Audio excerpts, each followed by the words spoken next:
If you hang out for this entire video, I believe you will find my logic is sound. What I'm going over here is M855A1 not being an armor-piercing cartridge, and people that put it up against armor, it makes no sense. See, this had come up because in like 2 videos ago, something like that, I had talked about M855 and how they use steel to increase the length of the bullet to increase the BC of the bullet. In the comment section, it had come up, well, hey, no, they put the steel in there to pierce Covenant Elite helmet at range. And that actually seems to be a common argument, but that's not what it's for. Now, M855A1, because that had also come up in the same comment, he was like, well, we're going to be increasing the penetration power with the M855A1, making it more of an AP round. And I'm like, well, this will be an easy comment to beat because I know a lot of very influential channels have covered that particular cartridge. I'll just send a link and then all the confusion will be cleared up and then he can argue with them instead of me. So the first channel I went to, I mean, the guy's got like 1 million subscribers. He's literally a firearms historian. So when he gives out information, people pay attention.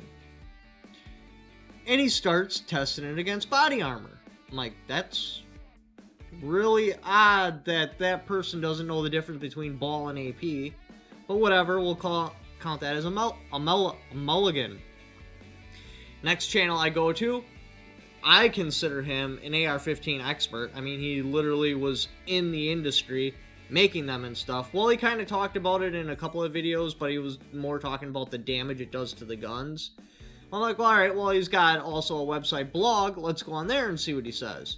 And again, starts talking about AP. I'm not really sure where the confusion's coming from because that is not an AP round. It is ball ammunition. To the whiteboard of knowledge. This is how I've determined it is ball ammunition. Point number 1. Now these are facts. Steel is substantially lighter than lead. You will notice this especially in shotgun shells like waterfall shotgun shells. You have a much larger payload, but at the same weight as lead. Point number 2. The military color codes everything when it comes to ammunition. I haven't figured out how yet to put pictures up on the software without putting it directly in front of my face, so it'll be probably right here. As you notice, anything they consider AP, unless of course it's an incinerator AP, but it doesn't matter, it's all color coded anyway, will have a black tip. Anything designed at all for taking on any type of armor will have a black tip. Yes, in fact, M85A1 and M855 does penetrate slightly better than 193, but that's just a side effect. That's not the purpose of running the steel core, or what do they call it, the steel dart. And if it was, it would be made out of tungsten and it would be painted black. 3, the BC. So why would you want to increase the BC of a cartridge? So this is basically how cartridges break down. On one side you got BC, the other side you got velocity. If you're unfamiliar with BC, that's ballistic coefficient. Basically the aerodynamics of the cartridge. The more aerodynamic it is, the longer it can hang on to its kinetic energy and velocity. Now, for example, before we get into that, my floor, my basement, where I'm like, okay, I need to switch to a different cartridge, is either 300 feet per second, or 300 foot-pounds of kinetic energy, or 2100 feet per second. At 2100 feet per second, now this will vary, but 2100 is a nice round number. It's in the middle, but this will vary depending on different types of projectiles, different diameters of projectiles, etc., different projectile designs. At roughly 2100 feet per second, a rifle projectile stops performing like a rifle projectile and starts performing more like a handgun projectile. What I mean by that is above 2100 feet per second, when this enters your target, a human body, because we're mostly water, you'll get this giant shockwave that comes off of it that does ripping and tearing. without even hitting a vital organ, just passing close by a vital organ, moving faster than 2100 feet per second, you will cause damage to the vital organ. You do not need to get a direct hit. Below that, you're relying on crushing power and diameter of the bullet.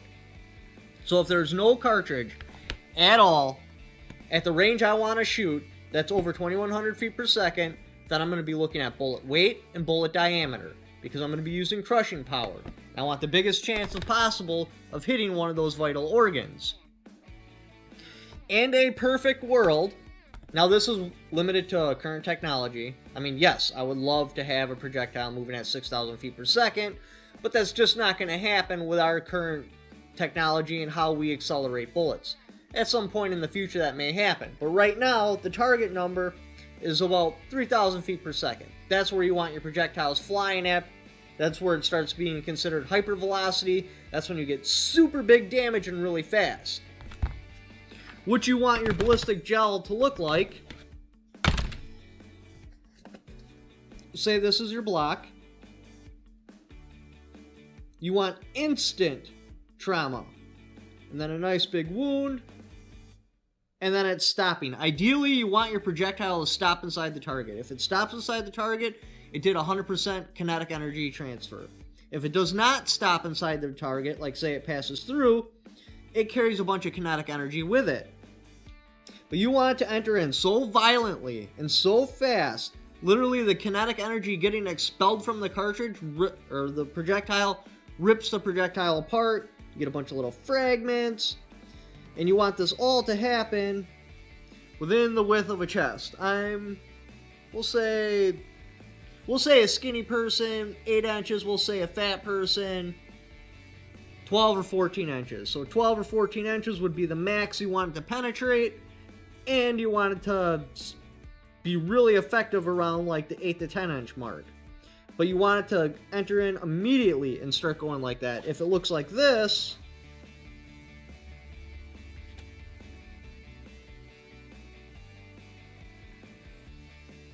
that's not what you want. If you get 2 to 3 inches where it's just ice picking for a second, it very well may have passed a vital organ or some vessels. Instantly, you want it to cone out. That's what you want it to look like. So, BC and velocity, where was I at? Which goes into point number 4, the M16A2. See, in Vietnam, we had the M16A1. It used a different sighting system. It just had 2 different ranges that you could go to. I can't remember what these are offhand. I think they're like 50 and 250, but because there's 2 different ranges and it would cross the bullet point at 2 different points when you go to the 2 different ranges, you're actually getting 4 different ranges where this rifle would be 0 to 4 as long as you know the rifle. After Vietnam, we went with the M16A2. The Marine Corps stepped in and like, okay, if we're going to literally stick with this, we want some changes made. One of the changes, this is my Black 13, it's just going to stand in for me, or for the M16A2. It's similar, there are obviously differences, but basically we want a heavy barrel. We no longer want the pencil barrel, we want something a little bit more accurate. We also want to be able to range on the wheel. So not only do you get the 2 different flips that you could go through, they have it so you can dial in an exact range and be point of aim, point of impact. So you're no longer doing holdovers or hold unders. Point of aim, point of impact. And they figured out the front sight, so you can estimate range with the front sight. You can do your windage with the front sight. Very good design. I like it a lot. The next thing they wanted was something a little bit better than a 55 grain. Now, a 55 grain, in my opinion, is the best cartridge you can possibly run out of an AR-15. That's when you get this massive wound cavity. It's hypervelocity. The problem is it's got a very low BC. So how do you increase the BC? What you do is increase the length of the projectile. Now, an unfortunate side effect to increasing the length of the projectile is you're also increasing the weight, because to make it longer, you got to add more material gets heavier, and the heavier the cartridge gets, the more velocity you lose. So what they did is they put some steel in there, because steel's lighter than lead. They'll be able to get a longer projectile, substantially longer, without lowering the velocity too much. Now, as barrels got shorter and they decided they wanted even more BC and went to like the 77 and stuff like that, the cartridge it's becoming ineffective. A 5.56 relies solely on velocity. The more velocity you can get, the better. Now you're probably thinking along the lines of, well, why don't I run a 45 grain like they originally ran? That would have awesome velocity. Well, when you move more to velocity, how do you get velocity? You lighten up the cartridge. So now you're moving away from BC. You're getting away from your balance. The shorter and fatter a cartridge is, the quicker and faster it slows down. The longer the cartridge is, the longer it can maintain that stuff. What they don't really realize, though, is you hit this floor, this basement, or what my basement is, at about 300 yards, regardless of the projectile. And that's basically your 5.56 limit. Yes, I'm not saying it cannot kill past that range. It most definitely can. But now you're relying on crushing power and kinetic energy. Where's my... This is actually a 308, but a 5.56 is so small, it does not have a lot of crushing power, kinetic energy, and diameter. So once you lose your 2100 feet per second, it gets drastically less effective. Now the next point. We already have armor-piercing 5.56. I believe it's called the AP4. What it is a 52 grain with a tungsten core. Very effective. It takes on a lot of armor. And it doesn't really matter if the 855A1 penetrates any better.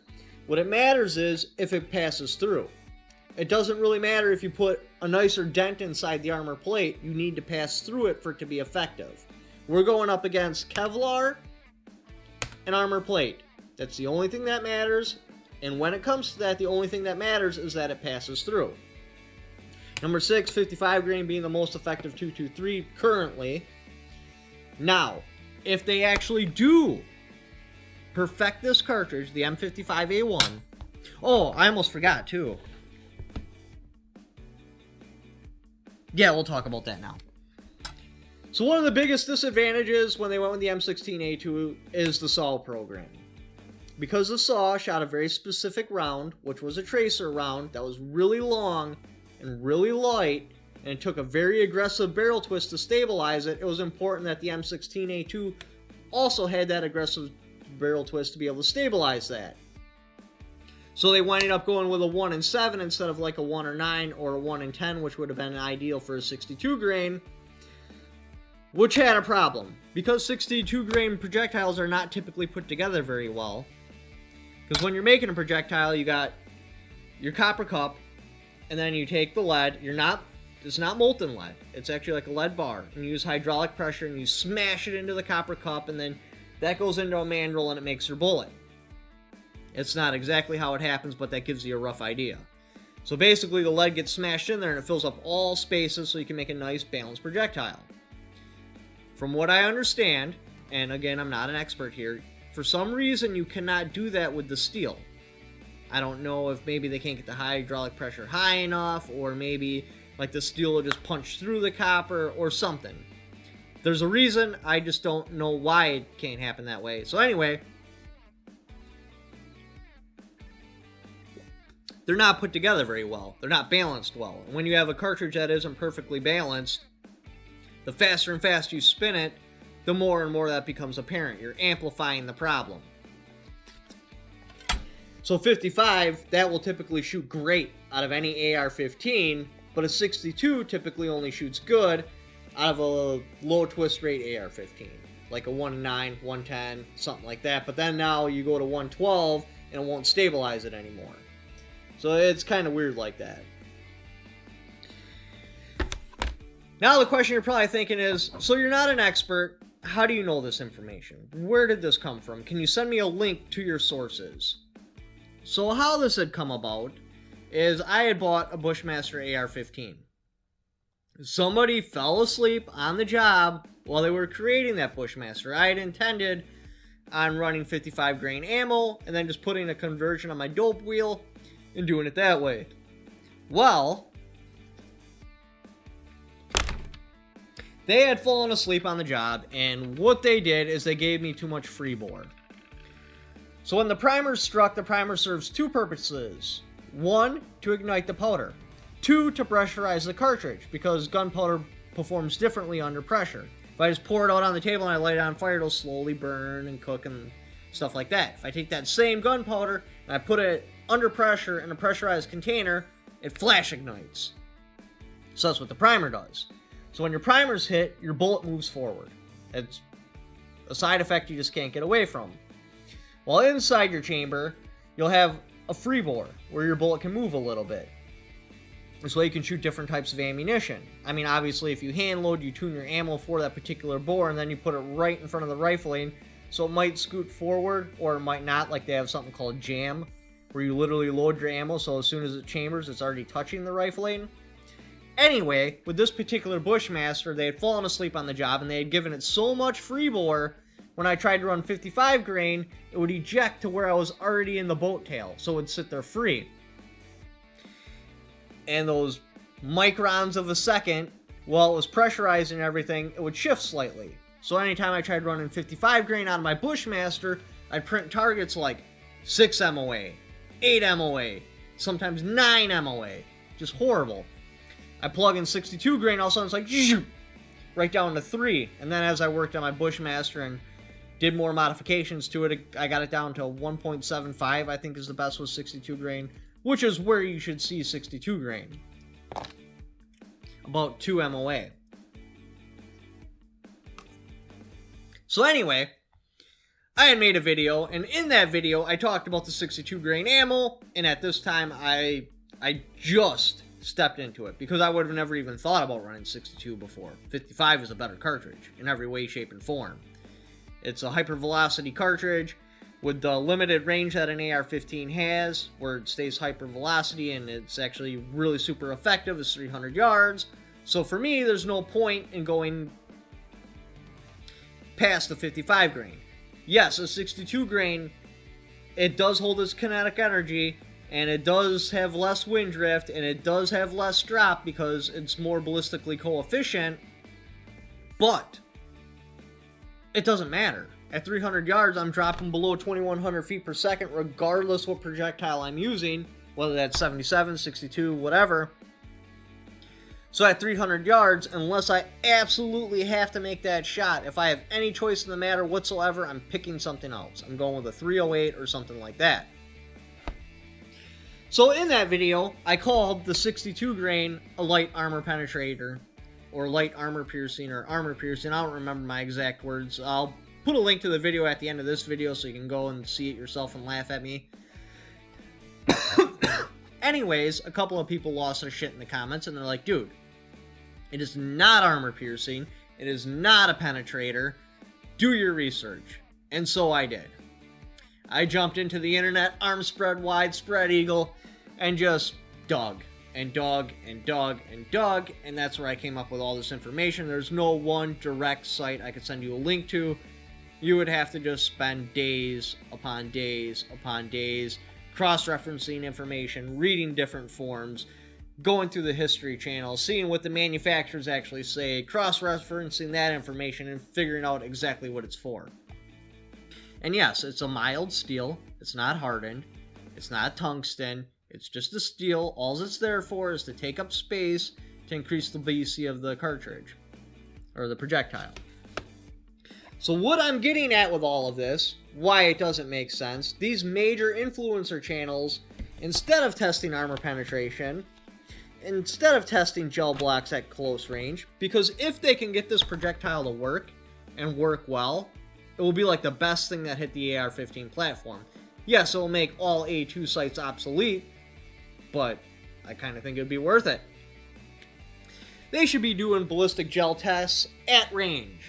How does it perform at 300 yards? Because the whole point of this cartridge is 55 grain velocity with an added BC. I mean, we're talking about the length close to like a 77 grain or something like that. So you would have 77 grain ballistic coefficiency with 55 grain velocity.